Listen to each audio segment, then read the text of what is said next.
जय सिया राम। सनातन परिवार ज्ञान चर्चा में आप सबका स्वागत है। नित्य प्रतिदिन की भांति आज भी हम लोग सत्संग में बैठे हुए हैं। आज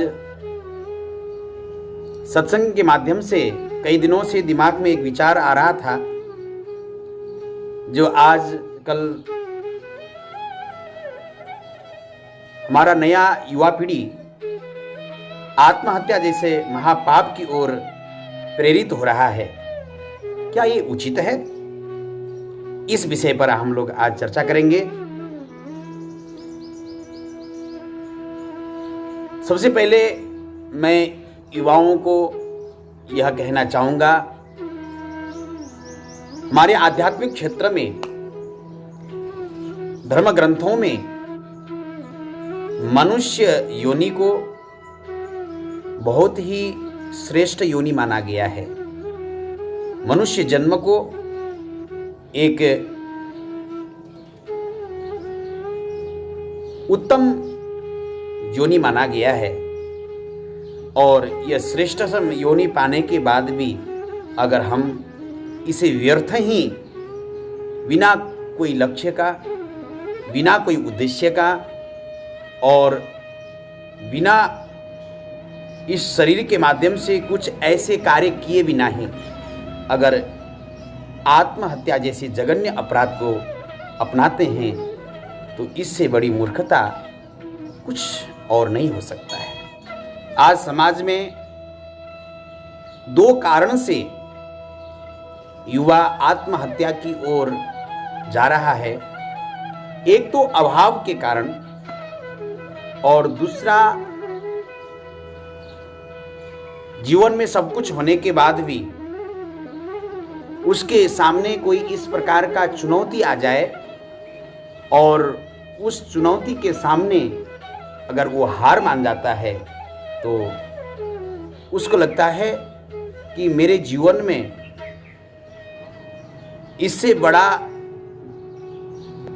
मेरा अपमान और कुछ नहीं है।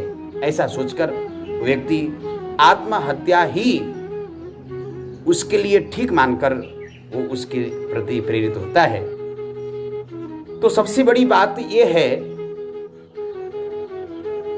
मैं आप सबसे कहूंगा, जीवन जीने के लिए दो तरीके हैं। हम अभाव से नहीं, हम प्रभाव से जीवन जीवे। व्यक्ति आज अभाव से मर रहा है। हमारा मृत्यु अभाव के कारण नहीं होना चाहिए। हमारा मृत्यु किसी चुनौती के कारण नहीं होना चाहिए। अगर हम अपने जीवन को एक बहुत ही सरल तरीके से या बहुत ही आनंदमय से अगर जीना चाहते हैं, तो एक तो हमारा जीवन प्रभावशाली होना चाहिए। हम कैसे जिए? हम प्रभाव में जिए। तो मरे कैसे? भाव से मरे, अभाव से नहीं। इसके लिए क्या होगा? एक व्यक्ति जीवन से परेशान होकर आत्महत्या के लिए किसी पहाड़ की चोटी में पहुंचा। सोचा कि अब मैं जिक्र क्या करूंगा, मेरे जीवन में इस प्रकार के अभाव हैं, मैं कुछ भी नहीं कर पाता हूं। जो सोचता हूं, मैं जो चाह रहा हूं, अभाव के कारण मैं अपने जीवन में ऐसा कुछ कर नहीं पा रहा हूं। ऐसा जीवन जीने से क्या मतलब? यह सोचकर व्यक्ति पहाड़ की चोटी पर आत्महत्या के लिए पहुंचा, और जैसे ही पहाड़ की चोटी से कूदकर आत्महत्या देने के लिए जा ही रहा था, उसी चोटी के नीचे एक फकीर ध्यान में बैठा हुआ था। फकीर ने देखा कोई एक व्यक्ति पहाड़ की चोटी से कूदकर आत्महत्या कर रहा है, मर रहा है।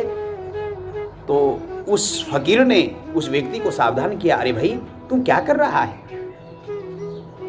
तू आत्महत्या क्यों कर रहा है? तू क्यों मरना चाहता है? पहले बता तो सही। क्या मरने से ही तेरे समस्या के सारे हल हो जाएंगे? नहीं, मरने के लिए तू आया है तो मर लेना, कोई बात नहीं, पर तेरे जीवन में क्या चीज के कारण तू मरने के लिए यहां आया है, पहले वो बता। वो व्यक्ति फकीर के पास में आया। फकीर ने पूछा, भाई क्या कारण है, तो ऐसा जघन्य पाप क्यों करना चाहता है? उसने कहा, महाराज मैं क्या करूं, मेरे जीवन में हर चीज का अभाव है। अब मेरे जीवन में मुझे कुछ ऐसा कोई रास्ता नहीं दिख रहा है कि मैं क्या करूं आगे। मैं गरीब हूं और इस अर्थ युग में अगर जिसके पास में धन नहीं है उसको जीने का अधिकार भी समाज देता नहीं है। इसीलिए मैं तंग आकर इस जीवन से मरने के लिए आया हूं। फकीर हंसने लगे। फकीर ने कहा कि तू गरीब है, तू निर्धन है, तेरे जीवन में संसाधनों का कमी है, अभाव है, इसीलिए तू मरने के लिए आया है। देख, अगर यही कारण है तो तुझे मरने की जरूरत नहीं है। एक मेरा बादशाह है, एक राजा है, वो बहुत शौकीन राजा है, उसे कई प्रकार के ऐसे चीजें जोड़ने का शौक है, कई उटपटांग चीजों को, कई अजीब चीजों को एकत्रित करने का शौक है। भले उसको कितना ही पैसा देना पड़े, चल मैं तेरे को लेकर उसके पास में जाता हूं। ऐसा करते हैं, तेरे पास में 2 आंखें हैं और तुझे धन की जरूरत है और वो इस प्रकार के वस्तुओं को जोड़ने का शौकीन है। तेरा एक आंख मैं उसे 2 लाख रुपया में बेच दूंगा और तुझे धन प्राप्त हो जाएगा, फिर तुझे मरने की जरूरत नहीं पड़ेगा। महात्मा उस व्यक्ति को लेकर राजा के पास में जा रहा था। उसके बीच में उस व्यक्ति के मन में यह बात हुआ कि मैं अपने आंख को क्यों बेचूं 2 लाख रुपया में? नहीं, यह ठीक नहीं है। अगर मैं आंख बेच दूंगा तो देखूंगा कैसे? अनेक प्रकार की बातें उसके दिमाग में आया और तब तक वो राजा के पास में पहुंच गया। फकीर ने राजा को सब बातें समझा दी कि इसके जीवन में धन की कमी है, इसे धन चाहिए और ऐसा करो, इसके आंखें निकाल लो और इसको 2 लाख रुपया दे दो। राजा ने अपने आदमी को बुलाया, कहा इसके आंखों को निकाल लो। तब तक वो व्यक्ति कहा कि रुको रुको, ये क्या कर रहे हो? तुम कौन होते हो मेरे आंखों को निकालने वाले? मैं क्यों अपने आंख को दूं? वो व्यक्ति सोचने लगा कि मेरे 2 आंख, एक आंख 2 लाख के हैं तो 2 आंखें 4 लाख के हैं। इसका मतलब मैं गरीब तो नहीं हूं, मेरे पास में इतने कीमती सामान पड़े हुए हैं, फिर भी मैं अभाव का जीवन जी रहा हूं। राजा ने कहा कि अरे भैया, तुझे पैसे की कमी हो तो मैं तेरे लिए 2 लाख नहीं, 4, 5, 10 तू जितना कहे मैं देने के लिए तैयार हूं। तेरे 2 आंखें मैं ले लूंगा, तेरे कान ले लूंगा, तेरे हाथ ले लूंगा, तेरे पैर ले लूंगा। अरे तुझे तो मरना ही है। मरने के बाद में तेरा हाथ मर जाएगा, आंख मर जाएगा, कान मर जाएगा, तेरे पैर मर जाएंगे, वो किसी काम के नहीं आएंगे। अगर तू बेच देगा तो तुझे मैं जितना कहे तू मुंह मांगे, मैं तुझे पैसा देने के लिए तैयार हूं। तेरे पास में करोड़ों रुपया हो जाएगा। वो व्यक्ति के आंख खुल गए कि मेरे शरीर के एक एक पुर्जे इतने कीमती हैं, इसका इतना कीमत है, और मैं अपने आप में यह सोचकर मरने के लिए जा रहा था कि मैं गरीब हूं, मेरे पास में कुछ भी नहीं है। इसका मतलब मैं गरीब नहीं हूं। उसका वहीं पे दिमाग पलट गया, भाव बदल गया और उसने ठाना कि नहीं, मैं अपने अंगों को बेचूंगा नहीं, अब मुझे मरना नहीं है। भगवान ने मुझे इतना वस्तु दिया है, मेरे प्यारे, तू गरीब कैसे? तेरे एक एक शरीर के पुर्जे इतने महंगे हैं कि लोग मुंह मांगे कीमत देने के लिए तैयार हैं। फिर भी तू अपने आप को गरीब समझता है, अपने आप को अभाव ग्रसित समझता है। नहीं, व्यक्ति आज अभाव के कारण मर रहा है। मेरे प्यारे, तेरे जीवन में किसी प्रकार के अभाव नहीं है। व्यक्ति अभाव के कारण मर रहा है और भाव से जी रहा है। भाव यानी घमंड से, अभिमान से जी रहा है, पर ऐसा नहीं होना चाहिए। व्यक्ति प्रभाव से जिए और भाव में मरे। अरे मरना हो तो किसी की अदाओं पर मरो। आत्महत्या करके क्यों इतना बड़ा जघन्य पाप को मोल रहे हो? मैं आपको बताऊं, मरने से ही किसी का समस्या का हल नहीं होगा। इतना कीमती जीवन जब भगवान ने दिया है और फिर भी हम इस जीवन को त्यागें, इसी व्यर्थ ही खत्म कर दें, तो ये कोई महान कार्य नहीं है। मानस में गोस्वामी तुलसीदास जी कहते हैं, सो अति निंदक मंदमति आत्महनन गति हो, कि जो व्यक्ति आत्महत्या करता है वो सो अति निंदक मंदमति, वो मंद बुद्धि वाले महाराज, उसका गति बहुत ही भयानक होता है। मैं आपको बताऊं कि हमारे शास्त्र और महापुरुष कहते हैं कि माँ के गर्भ से जन्म लेने समय में उतना जीव को कष्ट नहीं होता, जब वो मरते समय में उसे कष्ट होता है। कहते हैं कि 40,000 भिक्षु एक साथ में डंक मारने पर जो कष्ट होता है, व्यक्ति एक भिक्षु के डंक मारने पर उसे सहन नहीं कर पाता है। व्यक्ति उस आत्महत्या करते समय जब प्राण इस शरीर से निकलता है, कहते हैं कि 40,000 भिक्षुओं के एक साथ डसने पर कितना कष्ट होता है, उतना ही कष्ट आत्महत्या के समय में होता है। और क्या आत्महत्या के बाद आप दूसरा जन्म क्या मनुष्य ही मिलेगा, ये क्या पक्का है? आपको विश्वास है? कहते हैं कि जो आत्महत्या करता है वो कई वर्षों तक उसकी आत्मा भटकता रहता है, इतना तक कि महाराज पानी के लिए हवा पान कर नहीं पाता है, पानी जल पान नहीं कर पाता है, अन्न की बात तो दूर की है, उसके लिए जल के लिए पिपासा की तरह वो तड़पता रहता है। फिर वो कैसे इस प्रकार से कदम समाज में उठाता है, ये एक शोचनीय विचार है। और व्यक्ति दूसरा इस भाव से वो आत्महत्या करता है कि उसके जीवन में चुनौतियां अगर किसी प्रकार के आ जाए तो उस चुनौतियों के सामने अगर वो हार मान जाता है तो आत्महत्या के लिए प्रेरित होता है। मैं आपको बताऊं, अगर जीवन में हार मानना भी एक बहुत बड़ा सफलता है, जीवन में कभी कभार हारना भी एक बहुत बड़ा सफलता है।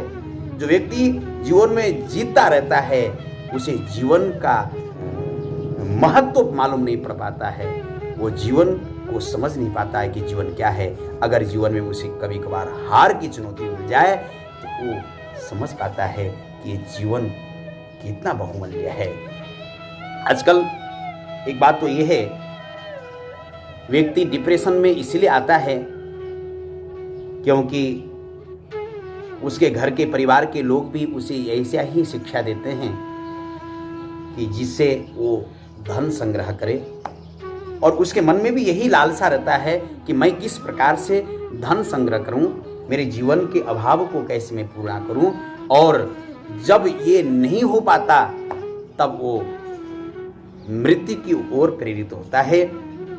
माता पिताओं को भी चाहिए कि वो अपने बच्चों को ऐसा शिक्षा दें, केवल धन ही सब कुछ नहीं है।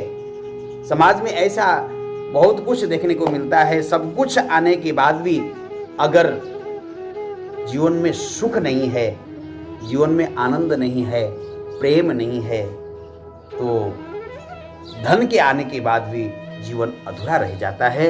इसलिए मेरे युवा पीढ़ियों से निवेदन है,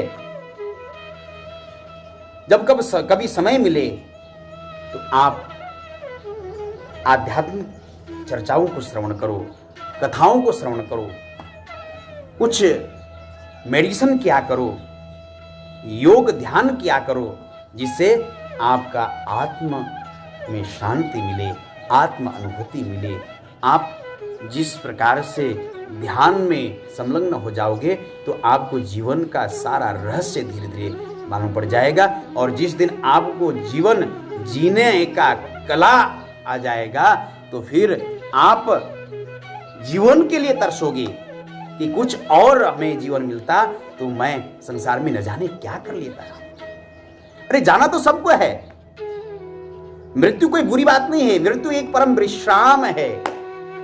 जैसे दिन भर के बाद में रात्रि आता है विश्राम के लिए, रात्रि के समय में सारे जीव विश्राम को प्राप्त होते हैं, ऐसे ही सारा जीवन के बाद में मृत्यु एक विश्राम के लिए मिलता है। पर उसका एक समय है, समय से पहले अगर आप विश्राम करोगे तो आप आलस्य हो जाओगे, आप प्रमादी हो जाओगे, आप जीवन में कुछ भी नहीं कर पाओगे। इसलिए वो सब समय पर ठीक लगते हैं। मैं युवा पीढ़ियों से ये निवेदन करना चाहता हूं कि आत्महत्या ही एक किसी भी समस्या का समाधान नहीं है। आत्महत्या जघन्य अपराध है। जब भारतीय संविधान भी आत्महत्या करने वाले को दंड देता है तो क्या भागवतीय संविधान उसे दंड नहीं देगा? बहुत बड़ा उसे दंड भोगना पड़ेगा। इसीलिए आप सबसे निवेदन है कि कुछ समय निकालकर आप भगवान की कथाओं को, महापुरुषों की जीवनी को, महापुरुषों ने कितना संघर्ष करके अपने जीवन में ऐसा काम किया है कि जिससे आज सारा संसार उन्हें याद करता है। ऐसा कोई काम करो। कबीरा जब हम पैदा हुए जग हंसे हम रोए, ऐसी करनी कर चलो हम हंसे जग रोए। ऐसा कार्य करो जिससे आप तो हंसते हंसते चले जाओ और पीछे से जो भी आपके अनुयायी हैं, आपके मित्र हैं, अपने परिजन हैं, वो आपके जीवन को याद करके आपके अभाव में वो रोते रहें या आपको याद करते रहें। यही जीवन का सार्थकता है। जय श्री राम।